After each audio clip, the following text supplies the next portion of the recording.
Alright, back to the mess of Sister Iris's cover-up. Gotta get back into this and actually do the right statements. I'll go over the whole thing again just so you guys have a remembrance of what we just went through last episode. Because, well, I fucked up. After Mystic Elise died, I called out to Mystic Maya. I thought it was my duty to protect the future master of the Korean tradition, so I removed the body from the inner temple by myself. I dragged behind me all the way across the Dusky Bridge. Then I used the snowmobile to carry it back to Huskor Temple, and I used the Shishito to alter the way the wound looked. Okay, then. I don't want to believe it, but I don't think my logic is failing me. I was just trying to pin the murder on Maya. But why would she want to do that? There's only one reason I can think of. Let's reveal it. Well, welcome back, everybody, to Watch Play Phoenix Wright Ace Attorney, Trials and Tribulations. This is your host, EMJ406. Let's press this statement again to get right back to where we were last time in the cross-examination. The snowmobile, I knew that would show up sooner or later. Yes, I had the key. I used the snowmobile to travel from Huskor Temple to Dusky Bridge. This is the part that was in question the other day. Should I have some more details? I think I was on the right track, but if you really did see her move her body by snowmobile, I mean, if you moved it, then there should be tracks left in the snow, right? Well, yes, naturally you would expect tracks. This picture was presented as yesterday's trial. I mean, at yesterday's, as the trial. Are these the tracks from that ride? Yes, I think they are. But I can only see one set of tracks here. I don't see what's so strange about that. Snow was still falling when I left Huskor Temple. I see. Snow was still falling, huh? And then when the murder took place, it had already stopped. Okay. That's why there are such fresh-looking tracks. How about Mr. Wright? What do you think about this testimony? It's extremely important. When the murder took place, has no one already stopped? That doesn't make sense if you stack it up against the other evidence. So, Your Honor, I'd like the statement Iris just made added to the testimony. But does it have something to do with the case? All we made clear you allow her statement to be added to the record. Huh, this should be fun. Yep, we're right back to where we were last time. Let's get this snow business cleared up, shall we? Yes, sir. By the time the murder took place, no one already stopped. Which, by the way, I gotta mention something else about a reference they made. Remember when I was questioning the stabbing of, well, Misty Faye from the stomach? And Phoenix brought up the fact that there'd be more holes in the testimony than the grid revelations? That was actually a pun on the, movie The Matrix Revolutions. The third Matrix movie that everybody hated. Kind of a little jab localization team decided to make to say that they did not like the third movie. Then again, makes sense. Anyway, thinking about the fact it was still snowing, I don't know if it would be easy to drag the body across Dusky Bridge, considering the situation. So, let's try the weather data here! Because that makes sense. I honestly don't know how this makes sense, but you know what? That's fine. You claim that the snow had already stopped when the murder occurred. But I'm sorry, Iris. That just isn't possible. What? This is the weather data from the night of the murder. According to this, the snow didn't stop until 10:50 p.m. But you couldn't have crossed Dusky Bridge at that time. Oh, the lightning strike! Aha! Well, why do you say that? Because 5 minutes before the snow stopped, Dusky Bridge was struck by lightning and had caught on fire. What did you say? That bridge? It was on fire? You don't mean to say you didn't know about it? It was because of that lightning strike that the bridge burnt down! What? But it can't be. What the hell? Looks like you still haven't figured it out. No matter how hard you try to deceive or conceal the truth, you can't pull the wool over the eyes of a real defense attorney. Unlike Furo Tigre. No! Yeah, I don't know why I brought him up, but there you go. Order! Order! Order! Yes, order. The bridge was already on fire when the incident took place. Oh, wait, I was supposed to be mentioning Edgeworth. My bad. The real defense attorney. My bad. That's right. The inner temple is already totally cut off from the outside world. There's no way you could have crossed the bridge, body or no body. Witness, even my patience has its limits. Any further lying and I will find you in contempt of court. Do you have anything to say for yourself? Objection. Yeah, it's right. The only person here that is truly contemptible is you. Me? Really? Old man. Oh, not me. Me? How dare you! Whether this witness lied or not doesn't mean squat right now. This is squat? That's perjury! The important thing now is to find out the truth. Isn't that right? Yes, of course, but whether it was snowing or not snowing, whether the bridge is burning or not, there are two facts that can't be disputed. First, the body of Elise Dunham was discovered in the Hazakura Temple courtyard. And second, the head nun, Sister Bikini, she witnessed Iris desecrating Elise Dunham's body. So she did get over there. He makes a good point on both accounts. That's right, I'm not lying. What are you claiming this time? I wasn't myself at all that night, so my memory is still somewhat hazy. Objection! Oh, yeah, okay. You have stood at that witness stand and testified this entire time. Are you telling us now your memory of that night is hazy? Objection! Yeah, thanks for that. It is only human to err. If you're so perfect, right, maybe you can explain this for the court. What is it? When the murder happened, the bridge had already burnt down. But somehow the body traveled across the bridge and was found in the temple courtyard. Perhaps you have some kind of perfect explanation for this little magic trick. Well, not exactly, no. I know there must be some other way she got across that burnout bridge. Unless I can somehow demonstrate it, we'll never know the truth. It looks like the defense is not prepared to offer a suitable explanation. Damn it. You see what I mean? In other words, you're in no position to suggest that this lady's testimony isn't the truth. Damn it. All right then, witness, let's hear your testimony once more. About what, Your Honor? You've admitted that you moved the victim's body. Nevertheless, your prior testimony contained a rather large inconsistency. Please add an explanation for that to your testimony. Yes, Your Honor. Will this be her final testimony? Maybe. I wonder what she's gonna say this time. How she could move the body if the bridge was on fire. But she said it wasn't, so... Other than walking over the bridge, there's no way to move the body. So I must have just gotten confused, I guess. Was the snow still falling or had it stopped? Doesn't really matter that much. Or are you saying that there is a way to cross a burning bridge? Oh! So it's just a misunderstanding, I see. This is a photo of Dusky Bridge after it burned down from the lightning blast. It was taken on the morning after the incident. All I can see... Oh, okay. The bridge is pretty much taking out all its planks and there's a wire hanging down. It certainly was burned to a crisp, and one of the suspension wires even snapped. It's amazing the whole bridge didn't fall. Yeah. They brought the support back in for it, I guess. Clearly it would be impossible to carry a corpse across a bridge in this condition. Yeah, one would think. But, unless I do something to discredit this testimony, it's going to be deemed as the truth. And Maya will be accused of murder. Right. I'm only going to say it one more time. Uh-oh. There's only human to err, and only humans can spot the errors of our ways. The more sense he makes, the less sense he makes. Just like me. All right, Mr. Wright, please begin your final cross-examination. The last cross-examination of Iris, huh? All right. Sure, I think I have something. But let me just press more details, just make sure that's not where I want to go. Let's just see first. Yes, but the snow had already stopped when the incident took place. I couldn't have crossed the bridge. Naturally. Huh? But I think it's just like Mr. Godot said. Body did make it across somehow. Why do you make it sound like you don't know how it... What's wrong with you? You act like you don't know anything. You seemed to be quite sure of yourself when you gave your testimony. You said you were sure the snow had already stopped. Terribly sorry. I was wrong. Okay. Does she really think an apology is going to get her off the hook? God, Dad, you're just like your twin sister. A bitch. Ugh. This is no joke. You're giving sworn testimony in a court of law.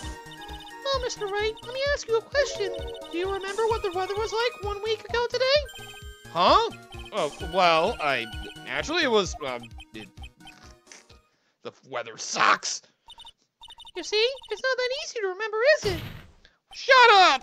But if it had been some kind of special day, I would have remembered. For example, it was pouring rain on the day of my elementary school graduation. Objection! Wow. That's kind of pathetic to bring up.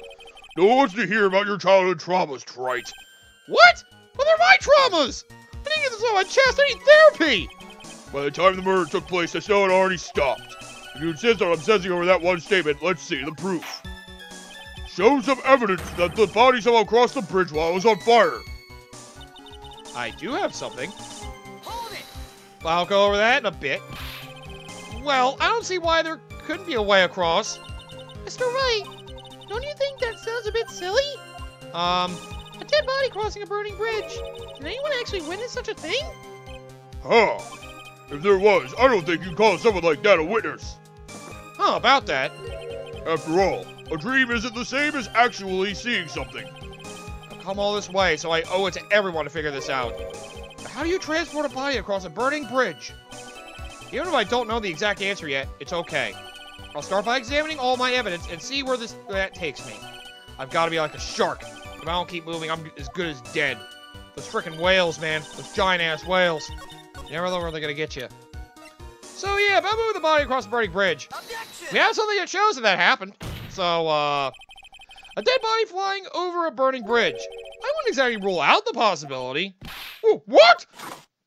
This is the fun part. Huh. You're saying it's possible? Don't make me laugh. The only thing that's possible about your claim is that it's been pulled out of thin air. Yeah, by an idiot. So, I don't know about that, and the idiot is not me, by the way. In any case, we have a witness who did see it happen. Preposterous!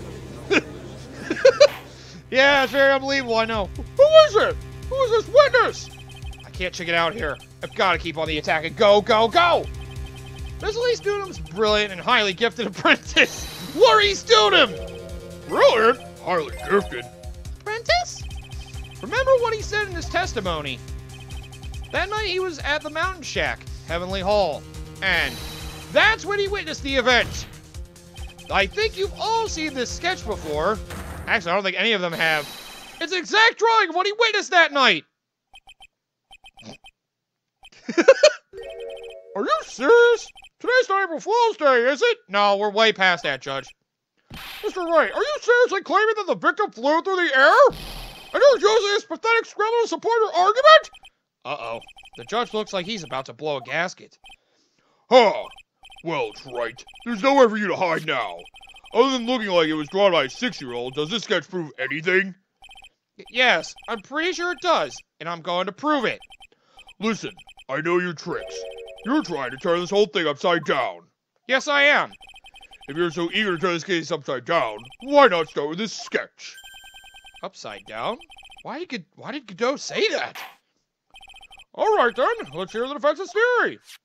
What exactly is this sketch trying to show? It looks stupid! I don't think old Whiskerface is going to forgive any more mistakes. Alright, Phoenix, look carefully and think it over. The sketch drawn by Laurie Studham is... Okay. How do I want to say this? Is it a complete contradiction? Or... how do I want to explain this? I'll try this one. Okay. Something is obviously funny about this sketch. There we go. I'm no art critic, but even I can see that. No, that's not what I mean, Your Honor. Laurie Studham stated it over and over, that his sketch was exactly as he saw it. However, if we were to believe his testimony, then the sketch contradicts reality as we know it. It contradicts reality? No crap. Huh. This is getting interesting. Looks like you're back to that finger-pointing thing again. Okay, it's right. So what exactly contradicts reality as we know it? That would be the suspension cables here. It's this wire connected to the bridge. The wire? Huh. It's that the thing that contradicts reality? Is that the thing? Yep, that's the thing. There you go. It is indeed. Then show us the reality it supposedly conflicts with. Show us something that will point out how the sketch contradicts reality. I pointed out before, but note the bridge again. Note the suspension wires are below the bridge, not above it. Because of that, it's not the bridge wire, it's not just the guardrail for the bridge, it's the suspension cables. Since they're at the bottom, and not the top here, there you go. That's a photo of Dusky Bridge, correct? Yes. Now, compare the sketch and the photo for a minute. In the sketch, the wires appear to be above the guard wires. Yep. But on the actual Dusky Bridge, Jumping Jehoshaphat! the wires are below the guard wires. What? How'd you not know? Oh, then again, the bridge was destroyed. I guess you couldn't have known that. Order! Order! Order! The sketch is somewhat different than what's depicted in the photo!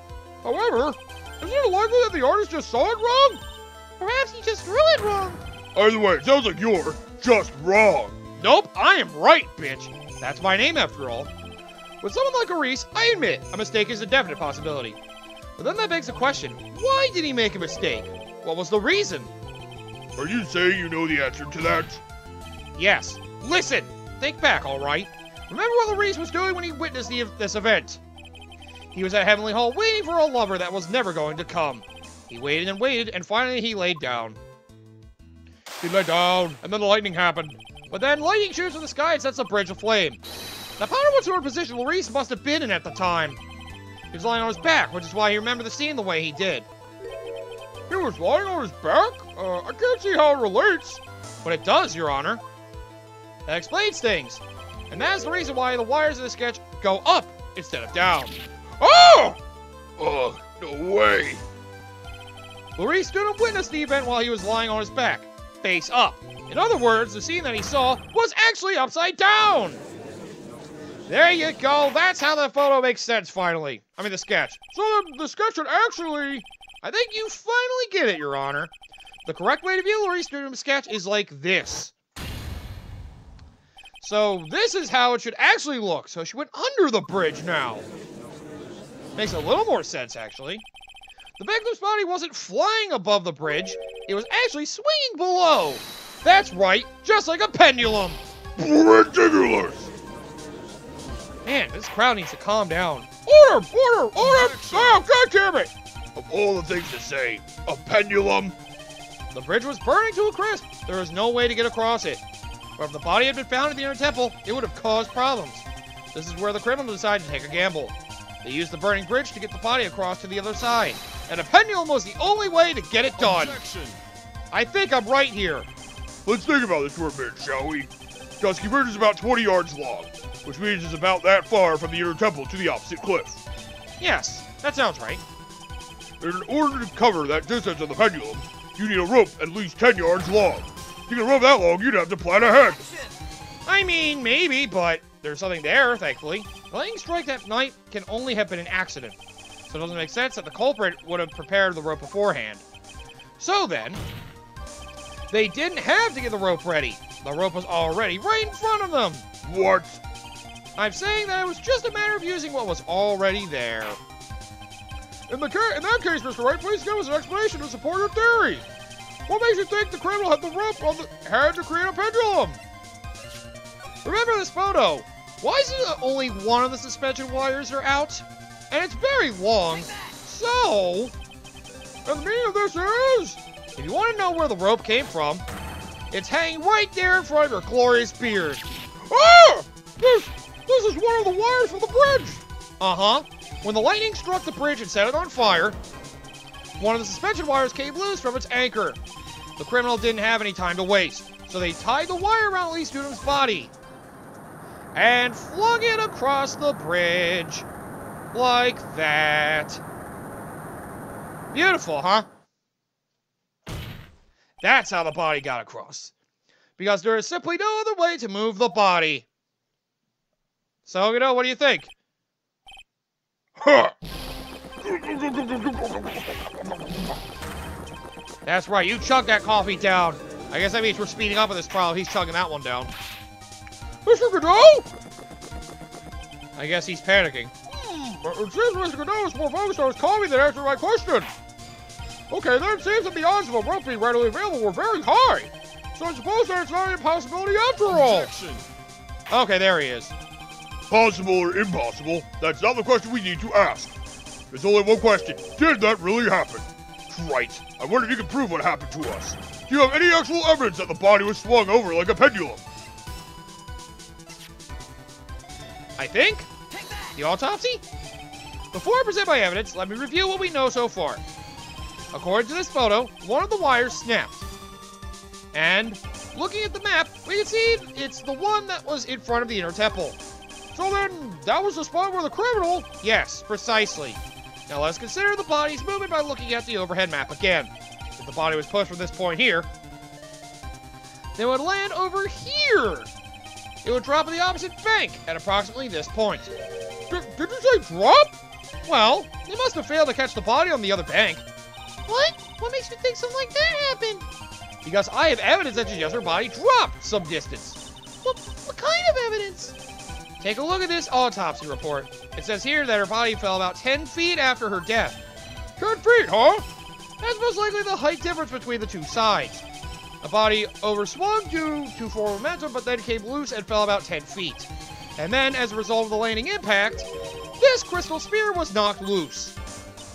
That's... Yes, this blood-stained amethyst crystal. It's the one that came off of Miss Lee Studham's staff. And even more important is the place where this crystal sphere was found. Indeed! I believe it's already marked on this overhead map! Yep, the crystal was found! Ah! That explains a lot, doesn't it? Precisely, Your Honor.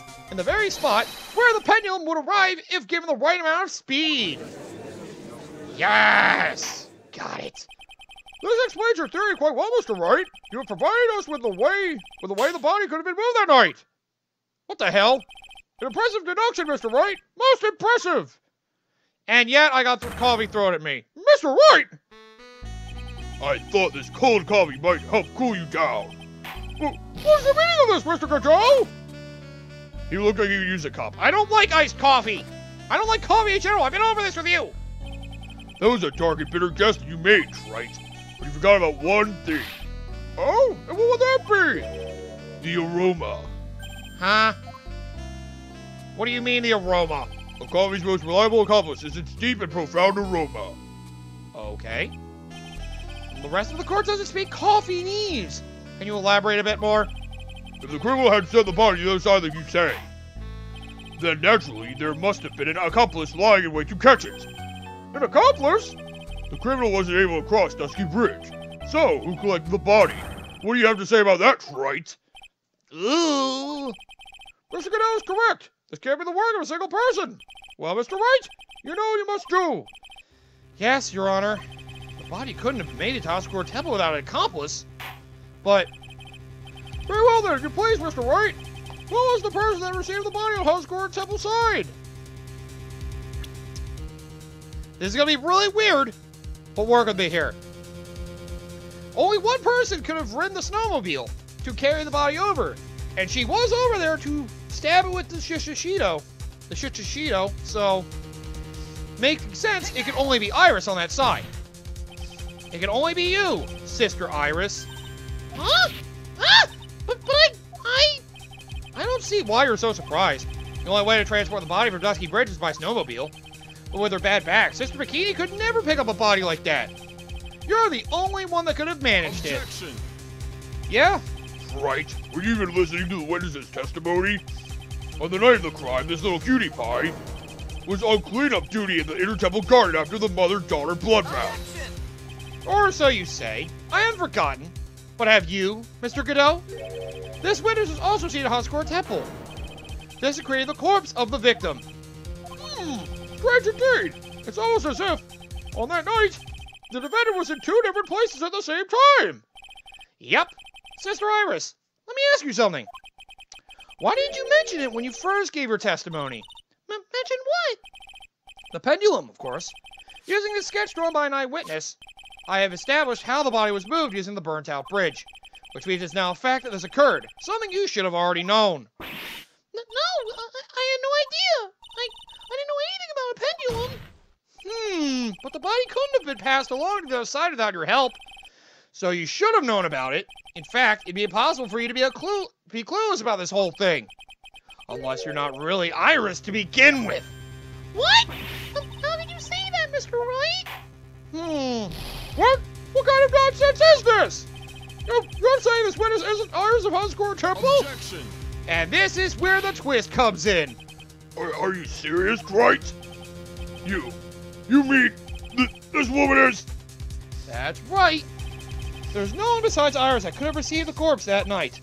Now I get it. Now I know why I've been sick to my stomach this whole trial.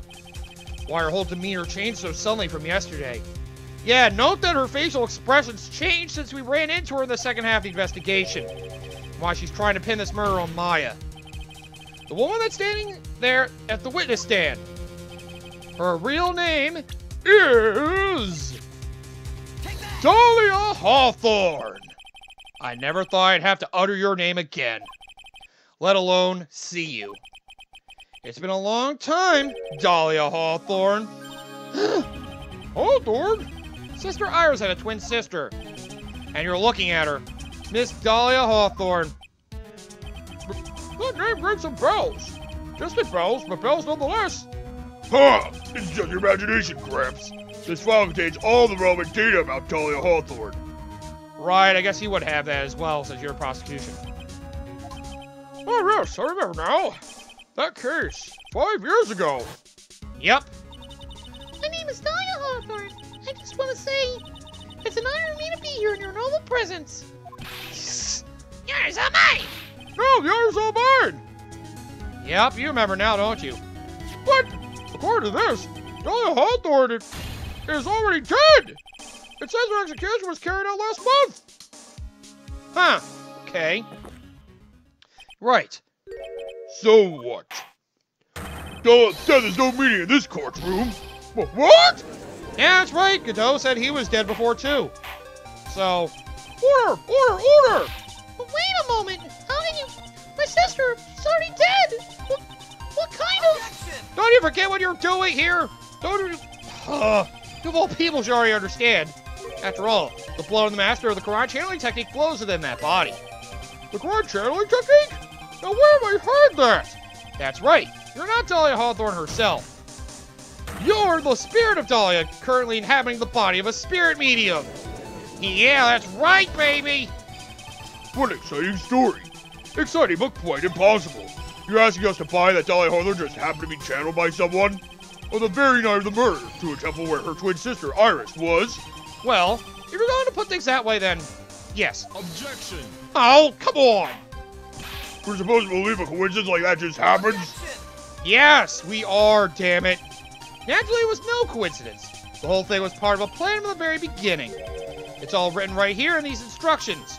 Oh, what's that? These instructions were written by your mother, Morgan Fay, and part of the plan called for Dahlia Hawthorne to be channeled. That night, there were 2 irises at Hazakura Temple. Two of them? Even the time of channeling was planned out, as soon as you hear the lights out bell. In other words, 10 p.m. However, Iris was seen before dinner time. That means that the Iris that was at dinner was the real Iris. And the Iris who gave me this hood on the main hall was also the real Iris. Meaning that the Iris Sister Bikini saw the inner temple, that was you. It was someone else dressed as her, namely one Dahlia Hawthorne. Objection!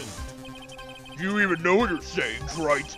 This whole channeling the spirit of Dahlia Hawthorne business. Yes, it's true that you found plans that talk about it. However, there's one thing that's perfectly clear.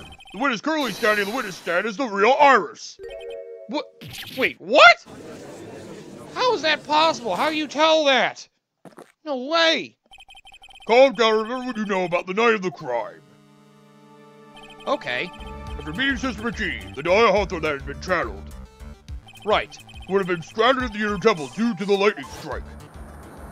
Okay. Yes. So that means she couldn't have made it over, so she would have been stuck there the whole time. Alright. It was later that the body was moved by pendulum. That's right. Naturally, that would mean that the Iris that received the body was the real Iris. Are you with me so far? Yes. After being notified of what happened, the police came to Hazakura Temple's main hall. There they found Iris in her room and arrested her. And ever since, she's been under police supervision at the detention center. Yes, I suppose. I can't deny any of that. Woo, thank goodness. Looks like he's finally convinced. But something still seems off. Way off. I'm still not convinced that the Iris here is the same one from the other night. Huh! I suppose you're about to say something really ridiculous. I mean, if you want to call it ridiculous, sure. Like, the real Iris and the spirit of Dahlia somehow switched places. So switched places? I mean, yeah. There was a moment, actually. To be perfectly honest, there are still quite a few things I don't understand, but I do know that unless we confirm the witness's identity, we can't continue with this trial. Iris doesn't have the spiritual power needed to channel Dahlia, which means... Yep, they must have switched places somewhere. Well, Mr. Wright, since the time she was arrested at Hazakura Temple, Have there been any chances for Iris to switch places with Dahlia Hawthorne? I have an idea. Your Honor, I think there might have been one chance. Oh? Explain yourself! Yesterday for a few minutes, Iris's whereabouts were unknown. Unknown? What do you mean? What I mean is, there was a span of time in which Iris was able to move about freely, unsupervised. Well, who was it? Who would give a bird suspect time to move about freely like that? I'm sorry, I know you didn't mean to. It wasn't your fault. The person who gave Iris the chance to freely move about was my good old friend, Miles Edgeworth. No, he's not guilty, I swear. But this is Mr. Edgeworth, isn't it? Your Honor, there was a fairly large earthquake yesterday, was there not? An earthquake? Yep, we experienced it at that temple. An earthquake? Oh my goodness! The inner temple! This got a tremor bite! Yep. We were afraid that the temple would collapse. And well, because of somebody's fear of earthquakes... How could I have... She fled. She escaped. Yep, because of his fear, she managed to get away from him. We went to the inner temple right away. And well, and it's true, Iris was already there. However, they had already switched places by that point in time. When I arrived at the training hall, I was met by none other than Dahlia Hawthorne. So there we go. Well, that's quite enough already, Mr. Wright. Now see here. No judges, my mind would consider the idea of spare chairing. Be quiet. Yes! It's been a long time, Mr. Judge. That voice! Guess I'll have to ask again. Yep, here we are. Upon me, a beautiful lady, always ask for her name and profession. That's one of my rules. Hello again, bitch. Dahlia Hawthorne. And my current profession? Permanently retired. Huh! So you're not going to bother hiding your identity anymore, huh? Why should I? After all, I'm dead. There's really nothing you can do to punish me. Jeez, What's going on here? she really looks sinister now. Dahlia Hawthorne. I never thought we'd meet again. I never thought we'd meet like this. But this time, I'll end it. For her, and for myself. That's right. I gotta get this out of my head. Get it over with for good! Alright then. I kind of fumbled last time. This time I'm not gonna make such a stupid mistake. I'll end this one here. So, that's right. Dahlia Hawthorne is back, like I said she would be. I mean, not exactly what I thought, but she's back, damn it.